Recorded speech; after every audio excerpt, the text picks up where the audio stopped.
Yo, we are upgrading our setup. We got a new mic. So, yeah, let's just get this going. So, just an ode to Kappabashi Street in Tokyo. That place is sick. And we have a corn and barbecue chicken pizza. So, like in America, like corn pizza is just not very common. But in Japan and like other parts of Asia, it's like more popular of a topping. So, like, the first time when I went shopping for like kitchen supplies in Kappabashi Street in Tokyo. Also, by the way, like shopping districts in Tokyo are just very, like, they're just super smart and like convenient and just like laid out very well. So there's like different, each like district has like a specific niche. Like Ginza is like fashion and like luxury, and then Kappabashi is like kitchen utensils or like kitchenware. Um, yeah, there's a whole bunch of them. It's pretty crazy. Like vintage clothing, musical instruments.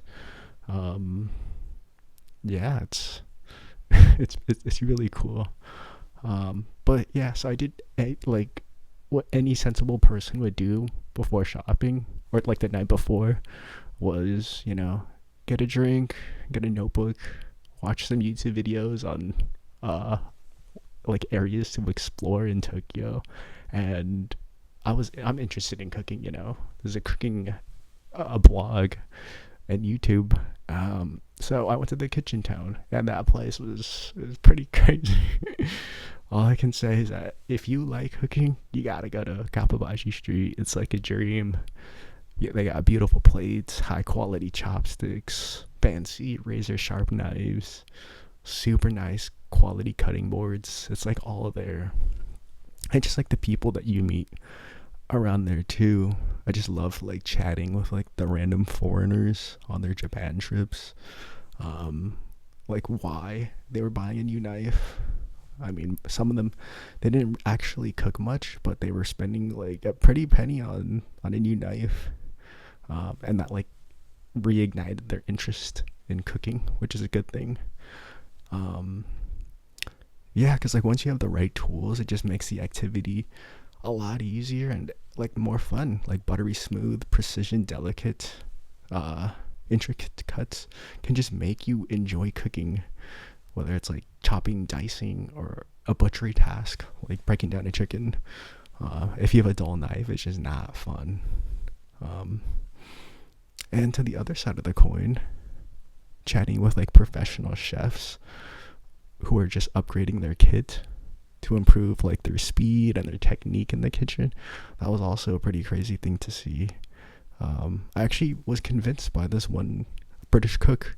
He recommended this black cutting board, and that's a black cutting board that you see in all of the videos and posts.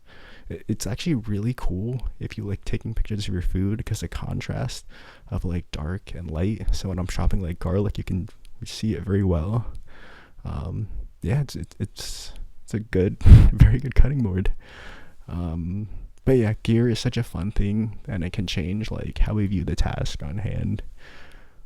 But yeah, if Tokyo wasn't my first leg in the Japan journey, I would have bought way more gear.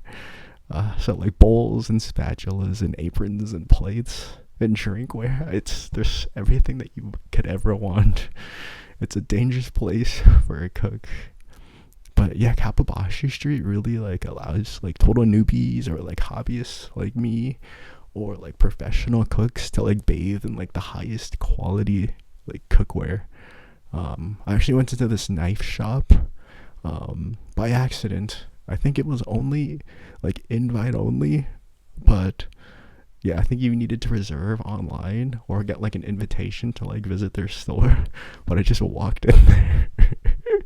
And the staff, they were just like pretty confused. They were like, wait, what? But yeah, free will. And they just let me browse their shop. They were really chill. But yeah, no, this shop was like pretty crazy. I couldn't afford any of the knives out there. It's like the Rolls Royce of knives. Like I think it was like 500 American dollars for like the cheapest paring knife that they had, but it was super pretty. Like they have like the hammered like designs, and it's, yeah, it looks like a sakura flower. It's so cool. But yeah, like hours and hours of browsing kitchenware and testing dozens and dozens of knives on what like material I wanted, carbon steel or stainless steel, picking the hardness of the steel, deciding on the handle color, the material, the price, a knife cover. There's so many things to consider. And then I spent another like couple of hours determining the shape of the knife. Like, oh, what do I want to focus on? Cutting fish, meat, vegetables. It doesn't. There's so many things. Do I want a versatile knife that can do more? Should I get the Santoku, where the three virtues are slicing, dicing, and chopping meat, fish, and vegetables? Karetsuke, because it just looks so cool. And a kitty, get my vegetable game up. So, yeah, some context. I gave all of my knives away before coming here, so I actually was in the market for a new knife, and I did buy a few. Actually, quite a bit. I bought a new cutting board, a knife roll, a gyuto, a santoku, utility knife. I think those are like the only 3 knives you need, so I should be set for a very long time. You can pretty much tackle any like job in the kitchen, breaking down a chicken, working with like small vegetables. Yeah, it was a little splurge, but I mean, you see me using them in the videos and posts that I make, so worthwhile investment, right? Yeah, so after all the shopping was done, I was starving, and the street doesn't really have like much food. They have like a lot of food related paraphernalia, and they have like the plastic like food models for like display cases, so it looks like food but it's not edible, so you're actually just really hungry. There was a couple of Japanese food spots nearby, a couple coffee and like tea, but I wanted something a little bit hearty. And then I don't think I was checking my phone that much around the area. I was just very locked into like testing these knives. But yeah, I was hungry, and yeah, they don't really have that many restaurants around there. But there was a Pizza Hut.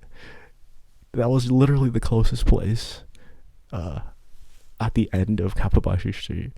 And as the gluttonous American that I am, my curiosity got to me, and I had to try like the wackiest like exclusive Japanese flavors and just compare it to like a US like flavors. And so I just pointed at one and I was like, this one looks kind of good. I took the risk and it was worth it. It was pretty good.